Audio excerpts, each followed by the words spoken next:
안녕하세요. 다산리드 전병칠 원장입니다.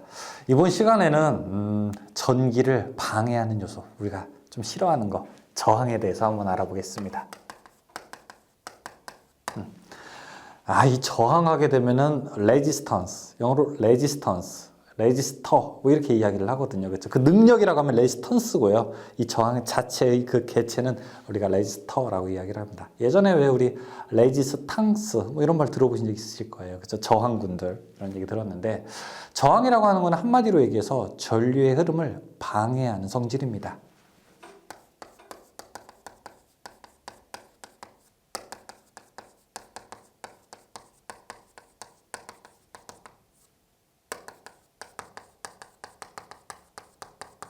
기호로 표현할 때는요, 우리가 저항을 레지스터라고 이야기했잖아요. 그렇죠? 레지스턴스라고 했으니까 R이라고 쓰게 되고, 기호로는 단위는 오메가, 옴이라고 읽게 됩니다. 예를 들어, 그래서 자, R이 10옴이다 라고 하게 되면 방해하는 성질이 10만큼의 크기로 있다라고 하는 거고, 만약에 R이 1옴이다 라고 하게 되면은 이것은 방해하는 성질이 1만큼 있다라고 하는 뜻이죠. 물론 10은 1의 10배가 되게 되는 겁니다.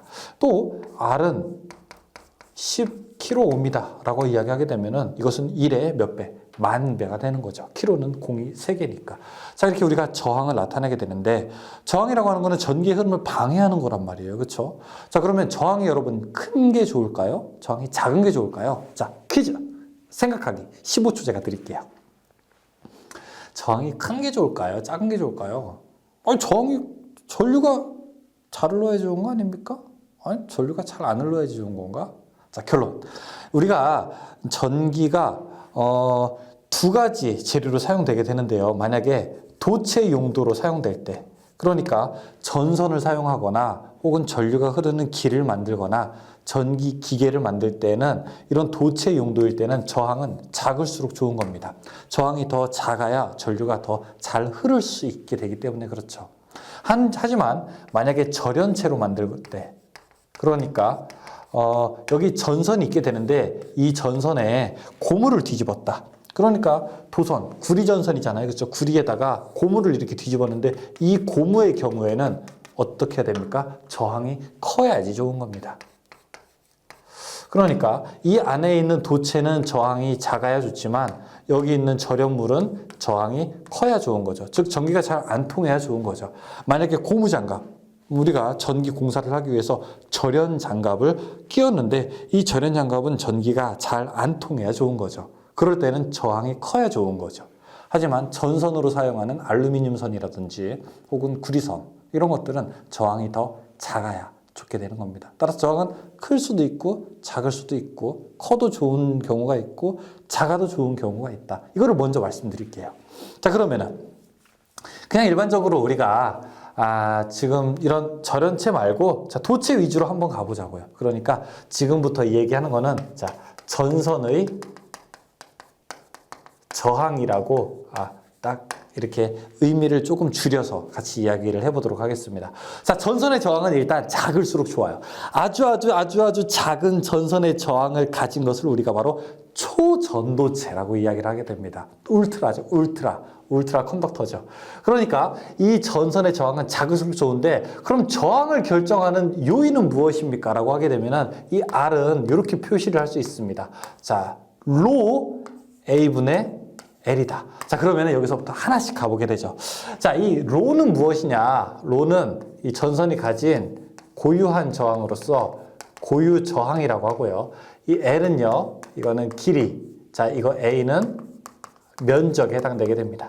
자, 이 한마디로 여기는 단위가 이제 옴이 되게 되는데, 자, 여기 있는 것은 분모에 해당되고 되는 거고, 여기 있는 거는 이제 분자고요. 자, 요 앞에는 일종의 상수 크기이기 때문에 요 두 개가 클수록 이 저항값은 커지게 되는 거죠. 그리고 분모가 커지게 되면은 요 값은 작아지게 되는 거죠. 그건 아시죠, 여러분? 자, 그러면은 고유 저항이 큰 물질은 저항이 어떻게 됩니까? 커지고요. 그 다음에 길이가 긴 물질은 당연히 저항이 커지고, 면적이 큰 물질은 저항이 더 작아지게 되는 겁니다. 제가 한번 비교를 해볼게요. 어떤 거? 우리가 전선과 그 다음에, 자, 제가 도로로 한번 비교를 해볼게요. 제가 흔히 즐겨 쓰는 건데, 전선은 예를 들어 첫 번째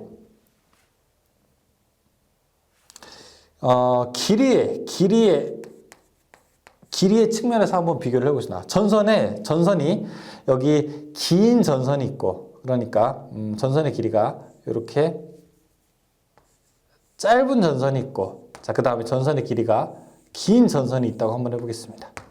그럼 여러분, 이 둘 중에 어느 것이 저항이 더 클까요? 여러분들이 만약에 전자라고 하면 전자가 이 안에 이동하는 거잖아요. 그렇죠? 이동하게 되면 어떤 게 더 힘들까요? 당연히 저항은 전선의 길이가 더 긴 것이 더 우리가 저항이 크다라고 볼 수 있을 것입니다. 그럼 만약에 도로로 한번 해보죠. 자, 도로가 있는데 이렇게 짧은 도로가 있고요. 그 다음에 도로도 긴 도로가 있어요. 자, 어느 쪽에 저항이 더 클까요? 당연히 도로는 긴 쪽 도로가 더 저항이 클 겁니다. 당연히 길이가 길수록 우리가 움직이는데, 이동하는데 시간도 오래 걸리고, 그 다음에 운전하기도 더 어렵게 되는 거죠. 그 다음에 길이뿐만이 아니라 이번에는 한번 면적으로 가볼게요. 자, 어떤 도로는 면적이 자, 이렇게 따다단 2차선이에요. 근데 어느 도로는 이렇게 도로가 따다단, 자, 몇 차선? 좋아요. 4차선이에요. 그러면은 어느 쪽에 저항이 더 클까요? 어디가 더 운전하기 어려울까요? 당연히 차선이 더 좁은 곳이 차들이 더 많이 막힐 겁니다. 그러니까 도로의 폭은 어떨수록? 도로의 폭은 좁을수록 저항이 더 크게 되어 있습니다. 도로의 길이는요, 길수록 저항이 더 크게 된 반면요. 그러면 전선을 보게 되면은 전선이, 자, 이쪽은 전선이 이렇게 좁은 것이고요. 길이가 똑같다고 했을 때, 자, 또 이쪽 전선은 이렇게 전선이 넓다고 한번 가정해 보겠습니다. 그럼 어느 쪽이 저항이 클까요? 당연히 전자가 이동하는 폭이 더 넓은 곳이 저항이 더 작고, 폭이 더 좁은 곳이 저항이 더 클 겁니다. 다음에 마지막으로, 자, 여기는 이제 재료. 이 도로의 재료가 무엇으로 되어 있느냐. 자, 여기 도로를 보니까 어느 도로는 자갈로 되어 있어요. 도로의 재료를 자갈로 만들었어. 근데 이쪽은 아스팔트로 만들었어. 자, 어느 곳에 저항이 더 클까요? 어떤 게 더 움직이기 어려울까요? 당연히 자갈이 더 운전하기 어려울 겁니다. 그럼 전선으로 한번 가볼까요? 전선으로 보게 되면은, 자, 여기는 전선의 재료를 철로 만들었어요. 자, 근데 이쪽은 구리로 만들었어요. 누가 더 전기를 잘 통하나요? 구리가 더 잘 통하죠. 그러니까 저항이 큰 쪽을 살펴보라고 하게 되면은 철이 더 저항이 크다라고 볼 수 있습니다. 자, 그래서 만약에 우리가 도로를 살펴보게 되면 도로의 저항이 큰 거는 도로의 길이가 길수록, 그 다음에 차선의 면적이 좁을수록, 그 다음에 그 도로의 재료가 울퉁불퉁할수록 저항이 더 커요. 그러니까 우리가 좋은 도로를 만들려면 어떻게 합니까? 좋은 도로를 만들려면 당연히 길이를 짧게 하고 차선을 넓게 하고 그 다음에 재료를 좋은 걸 쓰게 되는 거죠. 이런 재료를 뭐라고 그래요? 우리가 이런 도로. 여러분, 길이를 최대한 짧게 하고 그 다음에 넓게 하고 좋은 재료 쓴 거, 이런 걸 뭐라고 그래요? 고속도로라고 하죠. 그렇죠? 이런 것들이 다 좋은 도로를 만드는 거 아니겠습니까? 그러면 전선은 우리가 더 저항이 작은 전선을 만들려면 어떤 방법이 있어요? 저항이 작은 전선을 만들려면 길이를 짧게 하고 그 다음에 면적을 크게 하고 그 다음에 좋은 재료를 사용하게 되는 거죠. 즉, 첫 번째 어떻게 한다? 길이를 짧게 한다. 길이가 짧을수록 저항은 작아지게 되는 거죠. 그 다음 두 번째, 면적은 어떻게 한다? 면적을 크게 한다. 면적을 커야 저항이 작아지게 되는 거죠. 세 번째, 고유저항은 어떻게 한다? 고유저항이 저항이 작은 물질을 사용한다. 고유저항이 작아야 저항도 작아야 되는 겁니다. 즉, 저항을 작게 하려면 1. 길이는 짧게. 2. 고유저항은 작게. 재료의 선택에 관계 있는 거죠. 세 번째, 면적은 어떻게? 크게 하는 겁니다. 그러니까 만약에 제가 전선을 사러 가요. 자, 전기 재료 파는 데로 가요. 전선 사야 돼요. 전선을 그러면은 사는데 전선에 거기 상점에 계신 분이 자, 전선이 얇은 전선부터 두꺼운 전선까지 여러 종류가 있습니다. 이렇게 얇은 것도 있고요. 이거보다 조금 더 굵은 것도 있고요. 더 굵은 것도 있어요. 자, 어떤 거를 사시겠습니까? 물어봐요. 그럼 제가 여기서 선택할 수 있는 거는 무엇입니까? 고유저항은 사실 이미 결정돼 있어요. 자, 어떻게? 길이도 이미 결정돼 있어요. 제가 예를 들어 여기서부터 저기 마당까지 전선을 깔게 되는데 마당을 더 줄일 수는 없잖아요. 그렇죠? 그러니까 이미 길이는 고정돼 있어요. 자, 고유저항도 이미 전선의 재료는 대부분 우리가 구리를 사용하죠. 물론 금, 은 같은 게 구리보다 더 좋기는 하지만 그거는 이 가성비, 가격이 맞지 않기 때문에 적절하지가 않다고. 대부분 구리로 다 고정이 되어 있다. 우리가 유일하게 선택할 수 있는 건 뭡니까? 사실 면적을 더 크게 하는 거예요. 면적을 커야 저항이 작고 더 많은 전류가 흐를 수 있게 되는 겁니다. 그러니까 우리가 전선집에 가서 사실상 우리가 유일하게 선택할 수 있는 건 뭡니까? 전선의 굵기. 이거를 2.5짜리를 쓸지 4짜리를 쓸지 1.5를 쓸지 이 전선을 우리가 굵기를 결정하게 되는 거죠. 왜? 저항을 작게 해서 전류를 더 많이 흘릴 수 있기 때문에. 자, 그 이야기를 여기서 하고 있는 겁니다. 자, 그래서 저항이라고 하는 거는 전선의 전류를 얼마나 방해하는 성질을 가지고 있느냐라고 하는 게 저항이고, 저항이 크면 좋다? 일반적으로 우리가 전선에서는 저항이 더 작을수록 좋다. 전선이 그럼 저항을 작게 하는 방법은 뭐가 있다? 크게 세 가지로 나눌 수 있다. 고유저항을 작게 하자, 길이를 줄이자, 면적을 크게 하자. 그런 얘기가 있게 되는 겁니다. 자, 그래서 저항은 다시 한번 정리해보게 되면 저항은 R이라고, 기호로 R이라고 표기하게 되고요. 이 단위는 뭐가 돼요? 단위는 옴이라고 표기를 하게 됩니다. 저항. 그러면은 반대로 우리가 어떤 얘기를 할 수 있냐면은 얼마나 얘가 전기를 얼마나 방해하느냐 아닙니까? 방해하느냐? 그럼 반대로 얼마나 얘가 잘 흘립니까? 이런 것도 우리가 있어요. 그렇죠? 그러니까 우리가 세상을 바라보는 눈은 두 가지로 우리가 나눌 수 있어요. 예를 들어 이런 거죠. 야, 그 도시 얼마나 더러워? 야, 엄청나게 더러워. 이만큼 더러워. 10만큼 더러워. 20만큼 더러워. 이렇게 얘기할 수 있죠. 근데 반대로 야, 그 도시 얼마만큼 깨끗해? 그 도시야 10만큼 깨끗해. 20만큼 깨끗해. 이렇게 반대로 얘기할 수 있는 거 아닙니까? 그쵸? 맞죠? 자, 그 사람 키가 얼마나 작아? 뭐보다 얼마큼 더 작아? 그 사람 키가 그럼 도대체 얼마나 커? 그 반대로 얘기할 수 있는 거잖아요. 그렇죠? 그러니까 얘는 저항이죠. 저항률이에요. 저항. 얼마나 전기를 방해해. 그런데 그 의미뿐만이 아니라 반대로 그러면은 얼마나 전기를 잘 통해? 이런 말이 있어요. 그거 뭐라고 할까요? 그걸 우리가 컨덕턴스라고 합니다. 컨덕터가 뭐예요? 컨덕터가 도체잖아요. 그렇죠? 컨덕턴스, 도체의 능력이라고 해서 그걸 우리가 G라고 표기하고, 저항과는 반대 있습니다. 자, 저항이 이렇게 쓰면서 이걸 옴이죠. 자, 얘를 거꾸로 뒤집어요. 그러면은 자, 이렇게 됩니다. 읽을 때도 이게 OHM이어서 옴이거든요. 얘는 거꾸로 읽어요. MHO예요. 그래서 읽을 때는 얘는 모라고 있습니다. 얘는 옴이라고 있고요. 자, 이 컨덕턴스 G는 어떻게 되느냐? 이거는 저항분의 1, 모. 이렇게 대답을 하게 됩니다. 그래서 예를 들어, 그냥 보이시죠? 계산 한번 해볼게요. 자, 저항이 예를 들어 10옴이다. 전기를 방해하는 게 10 정도가 돼. 그럼 얘는 전기를 돕는 능력은 얼마야? 전기를 돕는 능력은 그러면은 저항은 이거의 반대니까 R분의 1에서 10분의 1이니까 이건 얼마? 0.1 모 정도.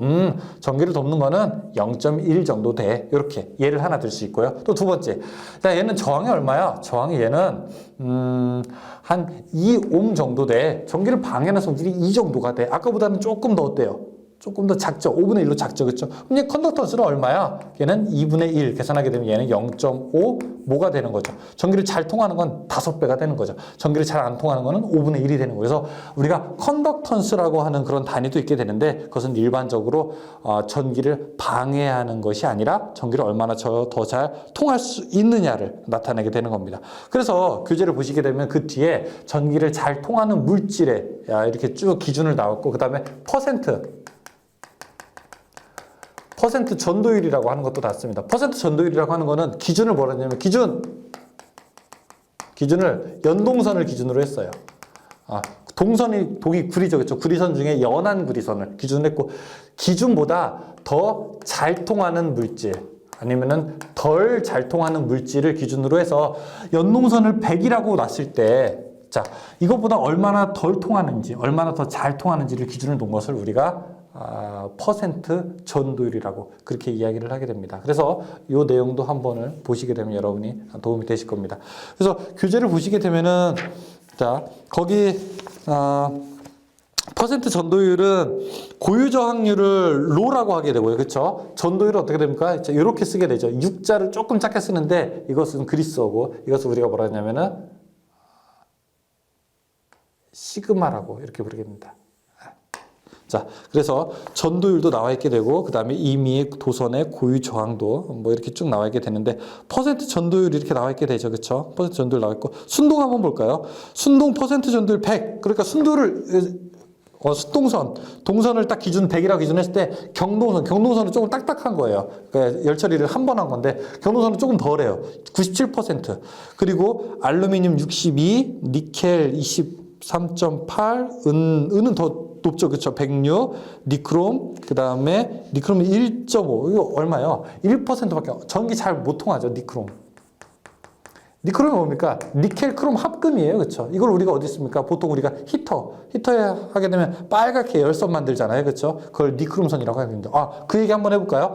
여러분 보시면은 우리가 왜 선풍기처럼 생긴 히터에 이렇게 동글동글동글하게 많이 말려 있잖아요. 그쵸? 자, 이거 왜 동글동글하게 많은 겁니까? 제가 물어볼게요. 왜 동글동글하게 이렇게 스프링처럼 왜 많은 거예요? 왜요? 자, 얘는 전기를 잘 통과하지 않게 해야 열이 많이 발생하거든요. 그럼 저항은 R은 로 A분의 L 이렇게 되죠. 그러면은 일단 고유 저항은 어떤 물질을 썼어요? 저항을 크게 하려면 첫 번째 고유 저항을 큰 물질을 써야 돼요. 니크롬 일단 고유 저항이 커요. 그 다음에 길이를 길게 해야 돼요. 길이를 길게 하니까 그냥 한 바퀴만 쭉 감는 게 아니라 이 스프링처럼 이렇게 줄줄줄 돌돌돌돌 말아서 감는 거죠. 그래야지 길이가 길어지잖아요. 그렇죠? 그 다음에 면적은 어때요? 면적은 작게 해야지 저항이 커지는 거예요. 면적 작게 하려고 어떻게 하는 겁니까? 우리가 얇은 선을 쓰는 거죠. 그래서 이런 방식이 쓰는 게 뭐 있어요? 또 예전에 사용하던 백열전구 보게 되면은 이 안에 있는 필라멘트가 딱 이런 식이죠. 저항을 크게 하기 위해서 고유 저항을 큰 물질을 사용하게 되죠. 텅스텐, 그 다음에 길이를 길게 하죠. 돌돌 말아서, 그 다음에 면적을 짧게 하죠. 엄청나게 얇은 재료를 사용하게 되는 거죠. 뭐 이런 얘기도 있게 되는 겁니다. 그래서 백금 뭐 쭉쭉쭉 해서 퍼센트 전도율이라는 것도 나와 있게 됩니다. 온도계수라고 하는 게 돼 있는데, 자, 온도계수는 무엇이냐? 일반적으로 도체의 경우에는 온도가 올라갈수록 저항은요 증가하게 됩니다. 그래서 만약에 섭씨 20도에서 저항이 만약에 뭐 100옴이었다면 그러면은 만약에 뭐 80도가 됐다라고 하게 되면은 그러면 저항은 100보다 100 플러스 알파도가 되는 거예요. 그럼 알파도가 얼마만큼 되느냐? 온도가 1도씨 올라감에 따라서 도대체 저항은 얼마큼 올라가느냐? 이걸 가지고 우리가 특정한 숫자로 나타나는 것이 온도 계수라고 합니다. 특정한 수예요. 그러니까 이거는 경우마다 다르죠. 여러분이 만약에 돈을 100만 원 벌었는데 10만 원씩 더 벌 때마다 여러분들의 행복은 얼마씩 증가할까요? 10만 원 벌면 행복이 여러분들이 지금 만약에 100이라고 하면 일씩 올라갈까요? 10만 원 벌면? 어떤 분들은 10만 원 벌게 되면 행복이 막 20만큼 증가하시는 분들도 있을 거예요. 그냥 기준으로 봤을 때. 어떤 분은 돈 10만 원 더 올라봤자 내 기분은 뭐 그냥 거기서 그래 한 0.1만큼 증가하시는 분들도 계실 겁니다. 이건 사람마다 다 다르죠. 왜냐하면 행복의 기준은 주관적이니까. 이것도 마찬가지예요. 물질의 재료마다 온도가 1도씩 올라갈 때마다 증가하게 되는 저항의 특성은 다 다르게 되는데 그 특성을 우리가 저항의 온도계수라고 부르게 됩니다. 그래서 뒤에 쭉 보시게 되면은 그런 식에 대한 것도 나와 있게 되는데 자 그런 것들을 우리가 퍼센트 전도율이라고 하는 어쨌든 이런 도전율로서 설명을 했습니다. 여러분께서 기억하셔야 될 것은 사실 이런 내용들입니다.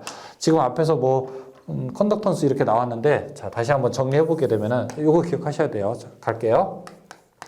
저항이라고 하는 것은 전기를 방해하는 성질이다. 그리고 그 단위는 옴을 사용한다.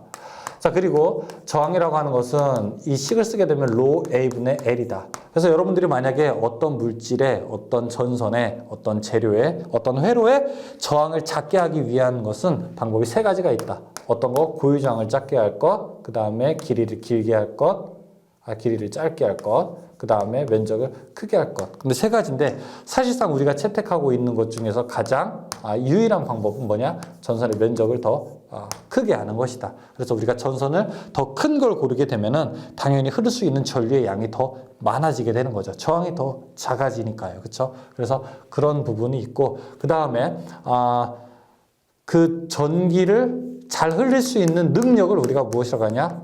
컨덕턴스라고 하게 된다. 그 다음에 기호로는 R 대신 기호로는 G를 사용하게 되고, 단위는 뭐다? 옴을 거꾸로 한 모를 사용하게 된다. 모를 사용하게 된다. 그리고 퍼센트 전도율이 있고, 자, 그 물질의 특성에 따라서 온도에 따라서 그 물질이 가지고 있는 저항값이 바뀌게 되는데, 그것을 우리가 온도 계수라고 하게 된다. 물론 온도 계수가 마이너스인 것도 있어요. 무슨 말이냐? 온도가 올라가면 따라 저항이 오히려 작아지는 것도 있다고요. 이런 거 뭐 탄소라든지 아니면은 반도체 같은 것이 이런 특성을 가지고 있는데, 이걸 우리가 마이너스성 저항이라고 해서 이걸 우리가 부성 저항 특성이다. 뭐 이런 말을 하게 됩니다. 그래서 자, 이러한 내용들이 있게 되죠. 저항이라고 하는 것은 사실 전류를 흐르는데 있어서 전기를 방해하는 거기 때문에 뭐 좋다고는 말씀드릴 수는 없어요. 근데 저항이라고 하는 것도 잘 알아두게 되면은 이제 나중에 좀 많이 쓰이고, 우리가 도선에서 발생하는 전압 강화. 그러니까 내가 여기서 100볼트를 저기 1km 있는 곳에 보내게 되면은 1km 있는 곳에 전압 줬을 때 100볼트 안 나오거든요. 중간에 깎아먹거든요.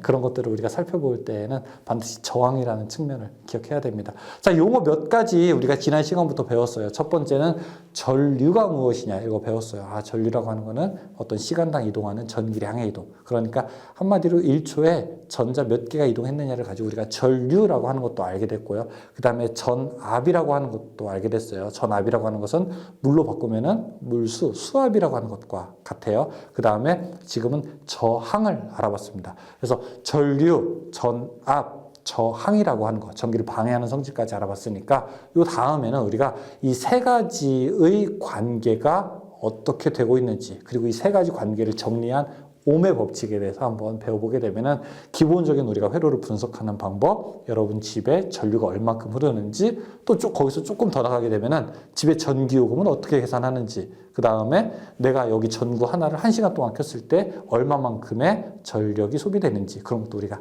계산할 수 있습니다. 이 단계들이 아주 단계가 수준이 낮다고는 볼 수 있습니다. 하지만 제가 첫 강의 초반에 말씀드렸던 것처럼 수준이 낮은 것이 경시하는 공부가 아니라 수준이 낮은 것을 제대로 공부했을 때 여러분들이 그 위에다가 더욱더 고차원 지식을 쌓을 수 있다는 것을 기억하시고요. 그렇기 때문에 이 강의가 존재하는 겁니다. 즐겁게 들으시지만 한번 깊이 생각하시는 기회가 되길 바라고, 깊이 생각하지만 또 즐겁기를 바라겠습니다. 여기서 일단 강의 마치겠습니다. 수고하셨습니다.